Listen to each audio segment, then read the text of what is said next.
두 번째, 중앙은행의 통화정책에 대해서 보도록 하겠습니다. 중앙은행은 우리나라의 한국은행을 생각을 하시면 됩니다. 중앙은행은 한 나라에 유통되고 있는 화폐의 양을 앞으로 무엇이라고 할 거냐면 통화량이라고 이야기를 하겠습니다. 화폐의 양과 이자율에 영향을 미쳐서 경제를 안정화시키려고 하는데 이를 통화정책이라고 합니다. 우리나라의 중앙은행인 한국은행은 소비자 물가 상승률, 소비자 물가지수 기억하시죠? 그 물가의 상승률을 목표치로 정하고 있고 이 목표치를 달성을 하기 위해서 기준금리를 활용을 하게 됩니다. 이 기준금리라는 건 한국은행의 통화정책의 기준이 되는 금리라고 생각을 하시면 되겠습니다. 그러면 어떤 식으로 통화정책을 시행을 하느냐? 이렇게 세 가지 것들이 있습니다. 공개시장 운영, 대출정책 또는 재할인율 정책이라고 하는 것. 세 번째는 지급준비율 조절이 있는데 공개시장 조정 같은 경우에는 중앙은행이 국공채, 채권 등을 사고 팔아서 통화량이나 이자율에 영향을 미치는 정책을 이야기를 하고 대출정책, 재할인율 정책 같은 경우에는 재할인율이 무엇이냐? 중앙은행이 시중은행에 대출할 때 적용하는 이자율을 재할인율이라고 생각을 하시면 돼요.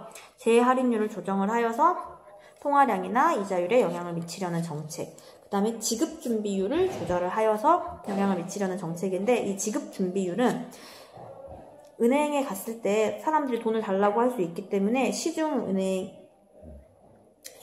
중앙은행에 예치하거나 현금으로 보유하게 하는 비율, 이게 지급준비율입니다. 지급준비율이라는 건 사람들에게 돈을 주기 위해서 빌려준 돈의 일정 부분을 보유하고 있어야 하는데 그 보유하고 있는 비율을 지급준비율이라고 생각을 하시면 되겠습니다.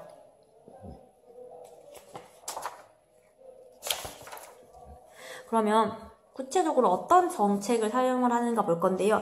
이것도 마찬가지입니다. 재정정책과 마찬가지로 긴축 통화 정책과 확대 통화 정책이라는 게 있어요. 경기가 과열되어서 수요를 감소시켜야겠다라는 판단을 할 때 긴축 통화 정책을 사용을 하고 경기가 불황이라서 수요를 증가시켜야겠다라는 판단을 할 때 확대 통화 정책을 사용을 합니다. 긴축 통화 정책 같은 경우에는 통화량을 감소시키는 게 목적이에요.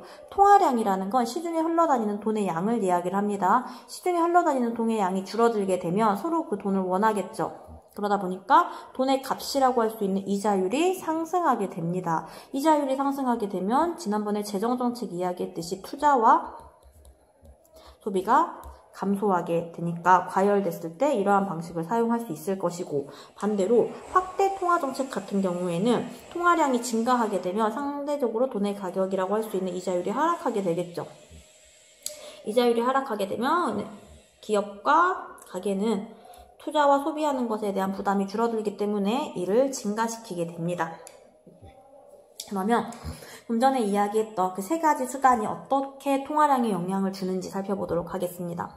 국공채, 채권이라는 게 있습니다. 중앙은행도 채권을 가지고 있어요. 중앙은행이 가지고 있는 채권을 매각하면, 팔면 채권은 사람에게 가겠지만 사람들이 가지고 있는 돈은 중앙은행에게 들어오게 되겠죠. 시중에 자금을 가지고 오게 되니 통화량이 감소하게 됩니다. 반대로 국공채를 매입하게 되면 사람들이 가지고 있는 국공채를 사게 되면 돈이 사람들에게 흘러가게 되니 시중에 자금이 방출하게 되고 통화량이 증가되겠습니다.